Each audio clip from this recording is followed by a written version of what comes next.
एक समय की बात है। एक छोटे से गांव के किनारे बसा था सपनों का आंगन।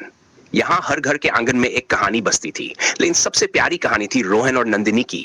रोहन एक सीधा साधा मेहनती किसान था, जो अपनी जमीन से उतना ही प्यार करता था जितना अपनी पत्नी नंदिनी से। नंदिनी गांव की सबसे सुंदर और समझदार महिला थी, जो न केवल अपने घर को बल्कि पूरे गांव को अपने स्नेह से संवारती थी। उनकी शादी को 5 साल हो चुके थे, लेकिन उनका प्रेम वैसा ही बना हुआ था जैसे पहली मुलाकात में था।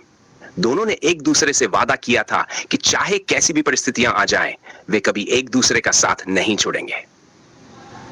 प्रारंभिक संघर्ष। रोहन का खेत ही उसकी आजीविका का मुख्य स्रोत था, और पिछले कुछ महीनों से मौसम ने कुछ साथ नहीं दिया था। खेती का काम कठिन हो गया था और फसलें अच्छी नहीं हो रही थी। आर्थिक समस्याएं धीरे धीरे बढ़ने लगी। दोनों ने यह सोचा था कि कठिन समय का सामना साथ मिलकर करेंगे, लेकिन गांव में बातें चलने लगीं कि रोहन अब कुछ भी नहीं कर सकता, उसकी मेहनत बेकार जा रही है। नंदिनी को यह सुनकर गहरा दुख हुआ, लेकिन उसने रोहन का हौसला कभी टूटने नहीं दिया। वह हर दिन उसकी मदद करने खेतों में जाती, खाना लेकर आती और शाम को दोनों साथ बैठकर भविष्य के सपने देखा करते। नंदिनी ने अपने गहने तक बेचने का फैसला किया ताकि वे कर्ज चुका सके, लेकिन रोहन ने उसे मना कर दिया। संकट का समय। एक दिन गांव में एक बड़े व्यापारी मनीष का आगमन हुआ।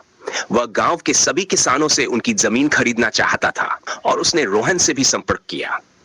मनीष ने रोहन को अपनी जमीन के बदले बहुत बड़ी रकम देने की पेशकश की। गांव में कई किसान उस पैसे के लालच में अपनी जमीन बेचने लगे।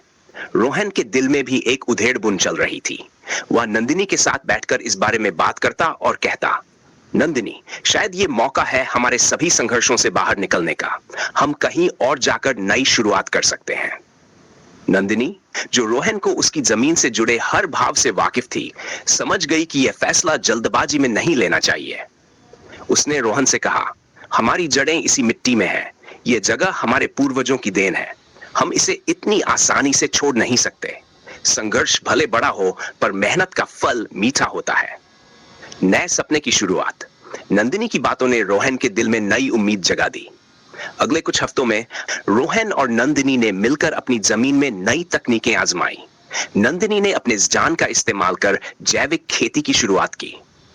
धीरे धीरे उनके खेतों में हरियाली लौटने लगी और पूरे गांव में उनकी मेहनत की चर्चा होने लगी। लेकिन मुश्किलें अभी भी खत्म नहीं हुई थीं। मनीष ने उनके खेतों पर कब्जा करने की धमकी दी। उसने गांव के कुछ लोगों को अपने पक्ष में कर लिया था। एक दिन मनीष अपने आदमियों के साथ रोहन के खेत पर आया और जबरन खेत की जमीन पर कब्जा करने की कोशिश की। अंत की जीत। जब नंदिनी को यह खबर मिली तो उसने हिम्मत से काम लिया। वह गांव के बुजुर्गों के पास गई और उन्हें समझाया कि अगर वे अपनी जमीनें बेच देंगे तो उनकी आने वाली पीढ़ियां बेघर हो जाएंगी। उसने ग्रामीणों को एकजुट किया